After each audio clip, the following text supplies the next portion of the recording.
The animals died as a result of ensnaring, yeah, in Olchoro Oroigwa Conservancy.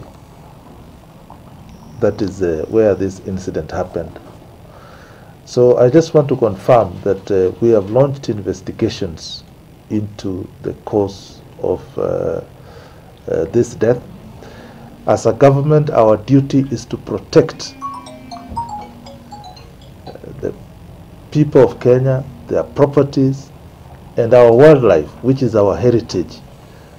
We must do all that we can to protect our wildlife. And as I've said, we have launched investigations. Hawa simba mmoja alikuwa male adult, alafu kulikuwa na sub adults wawili male na one female sub adult also. Tungesema tu kwamba tumepoteza wanyama muhimu, because mnajua wanyama kama simba ndio wanaleta watalii wengi sana hapa Kenya. Kwa hivyo kupoteza wanyama kama hao ni janga kubwa sana katika eneo hili, hasa eneo la Masai Mara.